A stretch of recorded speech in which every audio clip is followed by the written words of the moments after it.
Coucou, alors donc me revoilà pour une nouvelle capsule de Délivre-moi pour nos chroniques littéralement vôtres. Alors j'espère que vous avez passé une super belle journée. Je profite encore du beau temps, oui, très agréable. Donc je m'attends à faire une belle petite lecture après notre capsule.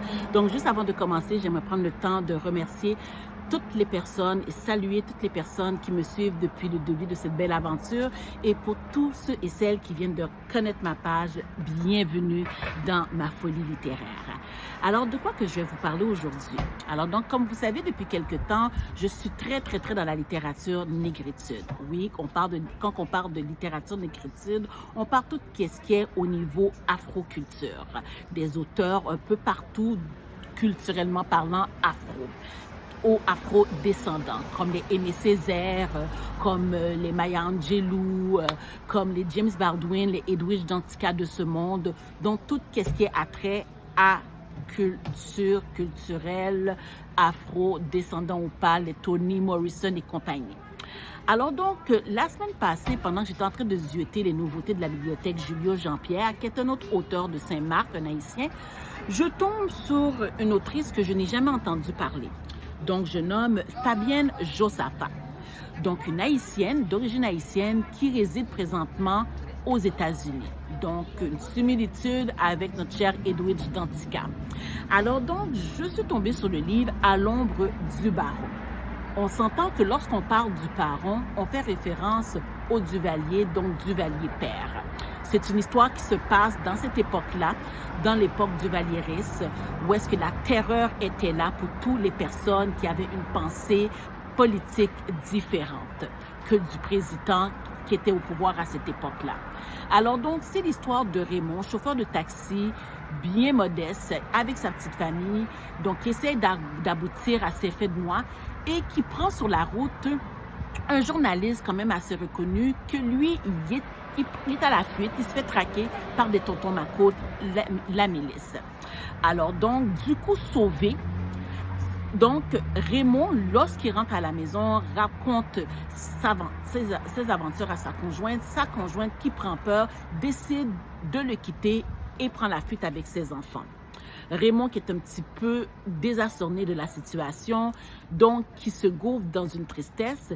Quelques jours plus tard, il apprend que son petit frère Nicolas, professeur justement en droit, se fait lui-même arrêter pour trahison. Donc, trahison, il se fait passer pour un communiste pour avoir écrit un livre et dont il nommait plusieurs personnes.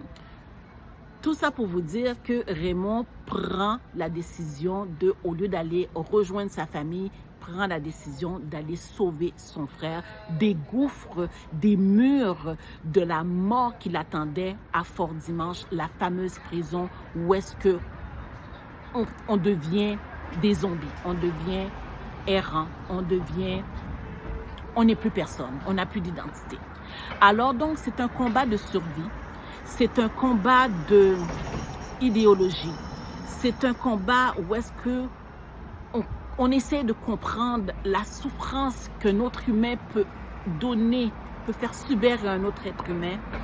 On essaie de comprendre aujourd'hui, avec toute la situation des migrations que l'on parle au niveau de l'immigration, on essaie de comprendre pourquoi que nous sommes surpeuplés. On essaie de comprendre que depuis le temps, tout ce qui est attrait à l'exil, donc tous les châtiments, toute la perte de soi-même, parce qu'on s'entend quitter un pays à cause d'une raison de politique, c'est aussi automatiquement changer d'identité parce que finalement, on n'est plus qu'est-ce qu'on était.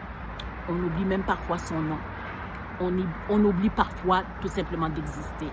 Alors donc, ce livre-là, aussi prenant que ça, avis à toute personne, cœur sensé, veuillez vous abstenir parce qu'il y a des extraits dans le livre que même moi, je ne pouvais même pas fermer les yeux parce que j'avais peur de juste imaginer l'image que je pouvais lire.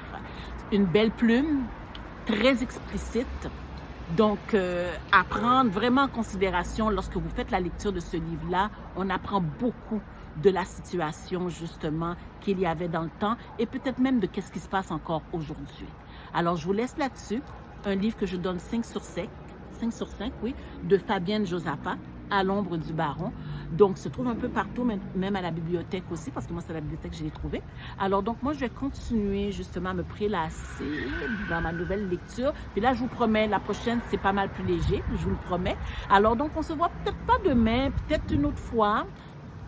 Donc, je ne vous promets rien, mais c'est toujours un plaisir de toujours communiquer avec vous, de converser avec vous.